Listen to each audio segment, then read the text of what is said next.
Assalamualaikum and hi. So untuk video kali ini saya nak sambung berkenaan dengan robot dynamics, which is saya akan tunjukkan berkenaan dengan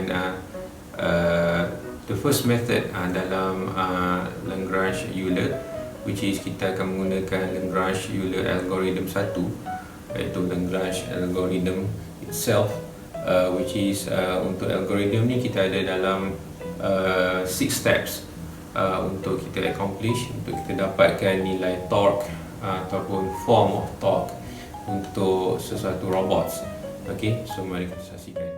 Okay, untuk algorithm 1 ni, okay, saya panggil algorithm 1 sebab yang previous algorithm is a fundamental method, which is we derive one by one.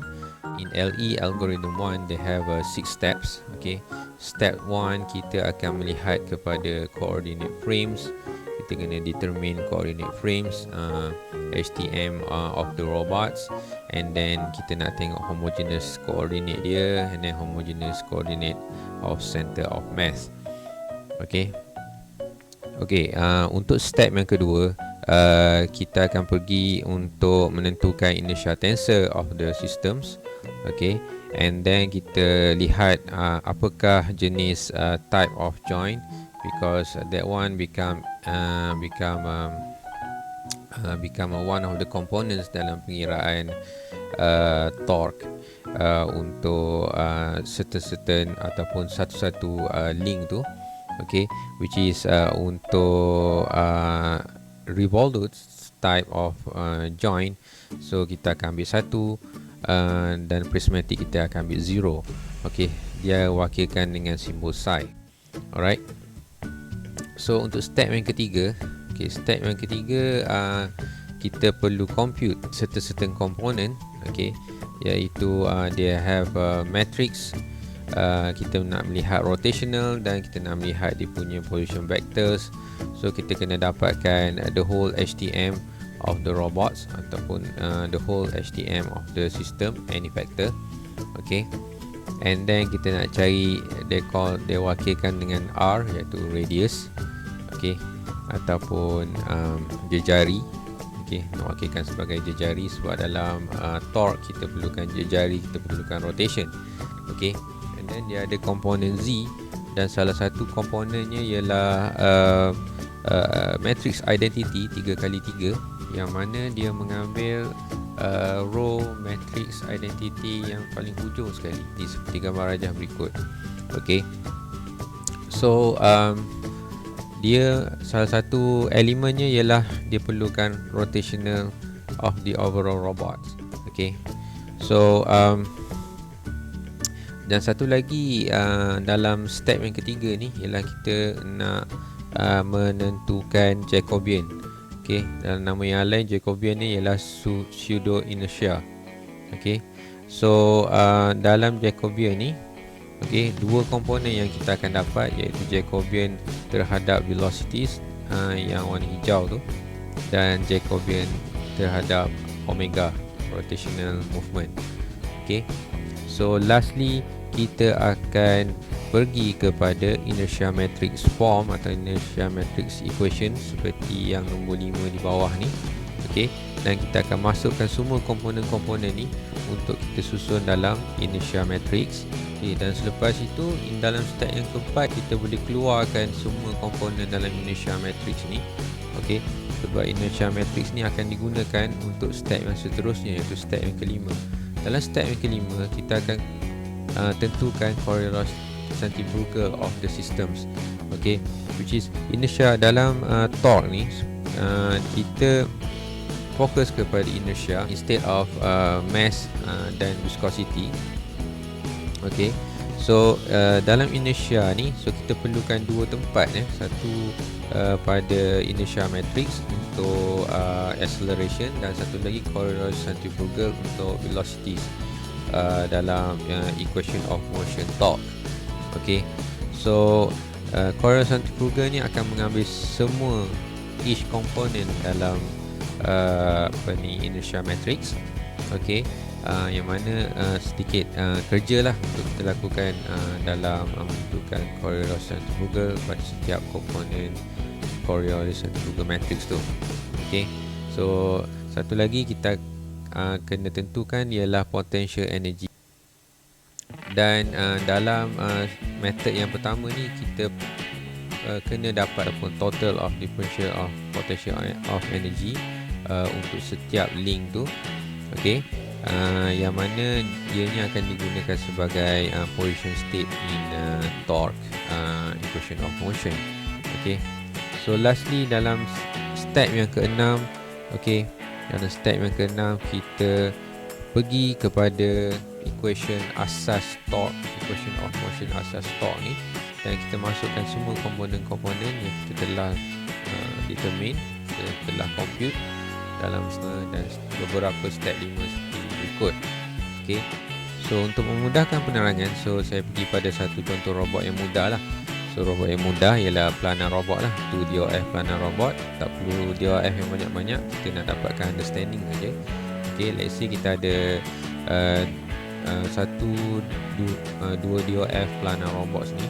Okey, yang mana semua specification, dimension dia dan DH parameter dia kita dah ada, kita dah establish. Okey, dan kita pun dah tahu setiap frame pada setiap joint tu. Okey, so the first method ialah kita mendatakan atau horizontalkan robot ni supaya kita dapat frame dia pada keadaan seperti berikut. Okey, ini method ni saya gunakan dalam menentukan dynamics of the robot tu menggunakan LE algorithm. Sebab apa saya buat macam ni? Sebab keadaan ni lebih mudah untuk saya dapatkan kedudukan sebenar graviti pada setiap link, dan saya dapat menyusun semua axis yang ada. Sebab nanti kita akan gunakan method LE ni, dia akan melihat kepada axis ni dan pulse dia bergantung kepada positive pulse of the axis. Okey, so kita pergi kepada step yang pertama. Okey, step yang pertama mudah, kita dah belajar dalam kinematics dalam video yang lepas. Okey, so kita tentukan HTM pada setiap link atau HTM pada setiap frame. Okey, seperti berikut. Okey, saya tak ceritalah dengan detail macam mana untuk menentukan hal ni. Okey, next kita lihat kepada homogeneous coordinates of the center of mass of K link.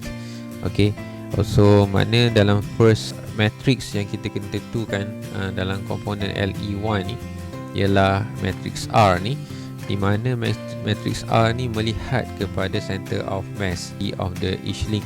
Kalau tengok di sini, LE sangat menitik beratkan center of mass dalam method dia.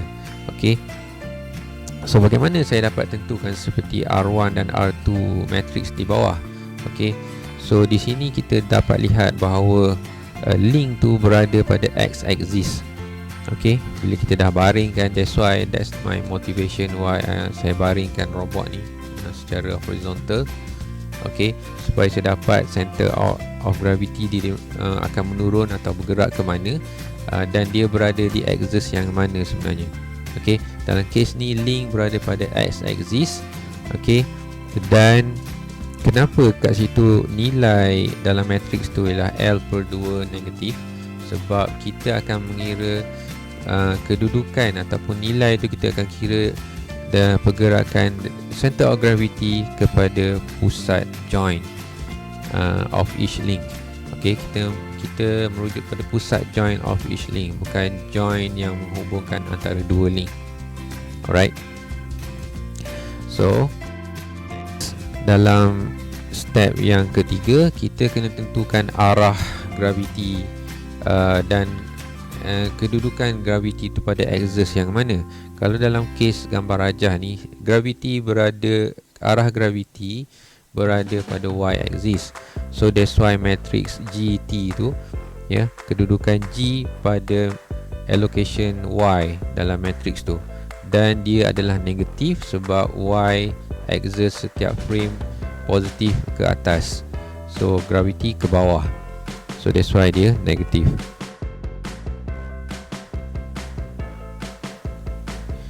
So dalam step 2 dalam step 2 ada yang the first step tu, okey, kita kena tentukan inertia tensor of each link.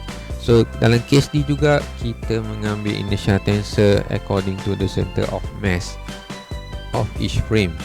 Okey, inertia tensor ni kita merujuk kepada equation 4.3.2 dalam video yang lepas, yang mana kita melihat shape of the robots tu. Okey, kita melihat shape of the robots, link robots tu. Okey, dan kita ambil terus equation inertia tensor tu. Okey, sebab setiap shape ada inertia tensor dia yang berbeza-beza. Okey, tak perlu nak derive, tak perlu susah-susah nak determine. Okey, so then the second step in step 2. Okay, the second step in step 2 kita hanya nak menentukan nilai Z tu. Okay, Z1 dan Z2 sebab kita ada dua link, kita dua DOF. So Z1 dengan Z2 both memang revolute joints.